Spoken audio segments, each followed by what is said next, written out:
எப்பவுமே ஒரே மாதிரி பாயாசம் செய்யாமல் இந்த மாதிரி டிஃப்ரெண்ட்டாக தேங்காய் பாயாசம் செஞ்சு பாருங்கள். டேஸ்ட்டு சூப்பராக இருக்கும்.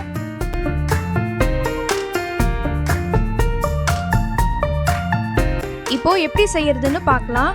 ஒரு கைப்பிடி அளவு தேங்காவை இந்த மாதிரி கட் பண்ணி எடுத்துக்கோங்க.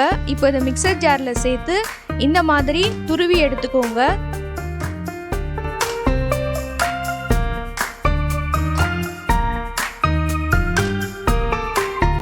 இப்போது பேன் சூடுபடுத்திக்கோங்க. பாதி ஸ்பூன் நெய் ஆட் பண்ணிக்கோங்க.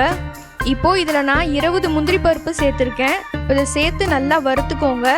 உங்களுக்கு எந்த அளவு வேணுமோ நீங்கள் அந்த அளவு சேர்த்துக்கலாம். சேர்த்து இதை நல்லா பொன்னிறமாகிற வரைக்கும் நல்லா வறுத்து எடுத்துக்கோங்க. இது பொன்னிறமாகிற அந்த டைமில் வந்து காஞ்ச திராட்சை வந்து நான் 20 சேர்த்துருக்கேன். இதை சேர்த்து இப்போ இதையும் நல்லா வறுத்துக்கலாம். காஞ்ச திராட்சை வந்து முதல்ல நல்லா காஞ்சிருக்கும். அது நல்லா வறுந்ததுக்கப்புறம் இந்த மாதிரி நல்லா புஷ்ஷுன்னு ஆகிடும். இந்த டைமில் நீங்கள் எடுத்துடலாம்.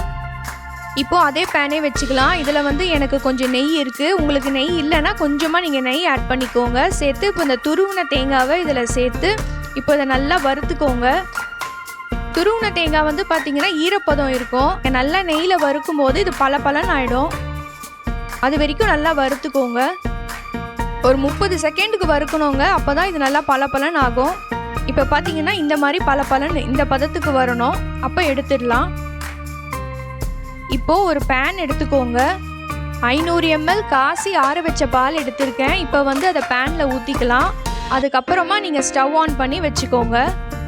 இப்போது இந்த பால் வந்து சூடாகணும். அது வரைக்கும் வெயிட் பண்ணணும். நீங்கள் பால் வந்து இதில் வச்ச உடனேவே நீங்கள் வந்து கொஞ்சமாக கலரி விட்டுக்கிட்டே இருங்க அப்பப்போ, இல்லைன்னா ஏடு பிடிச்சிக்கும்.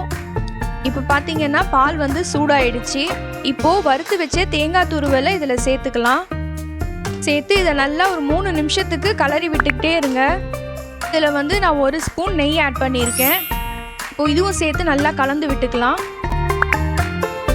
இப்போது இதில் வந்து நான் 70 கிராம் சர்க்கரை ஆட் பண்ணியிருக்கேன். உங்களுக்கு எந்த அளவுக்கு இனிப்பு தேவையோ அந்த அளவுக்கு நீங்கள் ஆட் பண்ணிக்கலாம். இப்போது இதுவும் சேர்த்து நல்லா கலந்து விட்டுக்கோங்க. இப்போ இது கரையிற வரைக்கும் நல்லா கலந்து விட்டுக்கிட்டே இருங்க. இப்போது வறுத்து வச்ச முந்திரியும் காஞ்ச திராட்சையும் சேர்த்துக்கலாம். இதில் நான் வந்து ஏலக்காய் தூள் சேர்த்துருக்கேன். வீடியோ வந்து ஸ்கிப் ஆகிடுச்சு. ஏலக்காய் பவுடர் வந்து 1/4 டீஸ்பூன் சேர்த்துருக்கேன். உங்ககிட்ட முழு ஏலக்காவாக இருந்ததுன்னா 4லேருந்து 5 சேர்த்துக்கோங்க. நல்லா டேஸ்டான தேங்காய் பாயாசம் ரெடி ஆகிடுச்சு.